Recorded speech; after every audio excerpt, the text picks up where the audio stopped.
তো hey guys, কি খবৰ? আশা কৰিছোঁ সকলোৰে ভাল, মোৰতো ভালেই। আকৌ বহুত দিনৰ মূৰত মিনি ব্লগ এটা লৈ আপোনালোকৰ মাজলৈ আহিলোঁ। এনেকৈ ভুমুকি মাৰি থাকিম, বেয়া চেয়া নাপাব আৰু। মানে কি হয়, এনেকৈ মোৰ ভিডিঅ' চিডিঅ' দিয়াত মানে বহুত কামোৰ পাওঁ, আমনি পাওঁ। মানে ভিডিঅ' তেনেকৈ দিবলৈ মন নাযায়।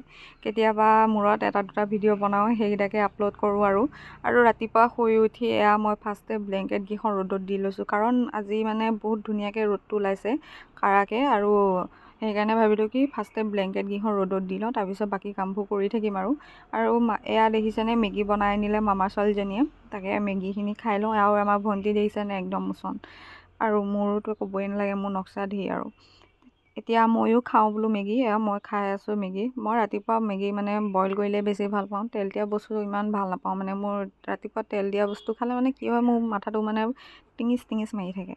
সেইকাৰণে নাখাওঁ, বইলকে খাওঁ। আৰু মই মেগী খাই থকা সময়ত আকৌ আমাৰ চুনু আহিলে। ই আকৌ বেছিকৈ ঘাঁহ বন নাখায়। যদিও মানে ঘৰৰ পৰা গালি দি পঠিয়াও নহয়, অকণমান সময় বাহিৰত থাকিব আৰু দুটা তিনিটা বন খাব, আকৌ ঘৰলৈ আহিব। বেছিকৈ মানে সি এইবোৰ ঘৰৰ বস্তুকে খায়, মেগী, চিপছ, বিস্কুট, চাহ, ভাত এইবোৰ মানে বেছিকৈ খাই থাকে। আৰু সেইকাৰণে কমকৈ খায়। তাক মানে দি থাকোঁ মাজে মাজে খাবৰ কাৰণে। যিকোনো খালেই তাকে দিওঁ আৰু। আৰু আহি দেখিলোঁ দুইজনীয়ে আকৌ থ্ৰেডিং কৰি আছে। দেখিছেনে, ইমান সৰুতে থ্ৰেডিং কৰি আছে। সৰু বুলি কি, আজিকালি চবেই থ্ৰেডিং কৰে। মই কিন্তু নকৰোঁ থ্ৰেডিং, মই আজিলৈকে কৰিও পোৱা নাই। তাৰপিছত ৰ'দ দিয়া দেখি আমি ভাবিলোঁ কি, আমি দুজনীয়ে খোৱা বিচনাখনৰ তুলিখনকে আজি ৰ'দত দিওঁ।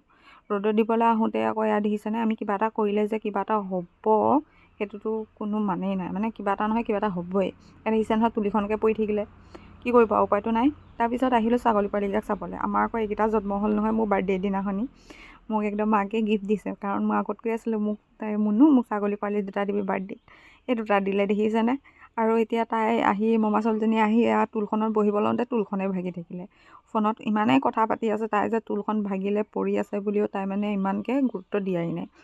তাইক কৈছোঁ বোলো তই উঠ, তাই নাই নুঠে। ফোনত কৰি আছে কি, মই বোলে পৰা নাই নহয়, বোলে বহিহে আছোঁ টুলখনত।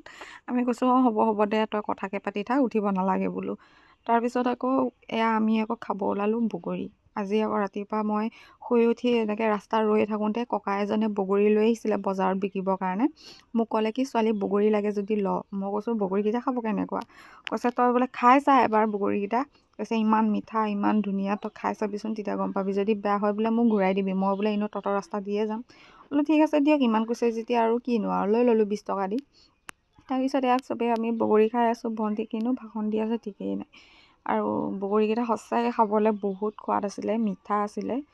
তাই মায়েও কৈছে বহুত ধুনীয়া বোলে বগৰীকেইটা খাবৰ কাৰণে। আজি ভিডিঅ'টো ইমানেই। যদি ভাল পালে like, comment, share and subscribe কৰি দিব।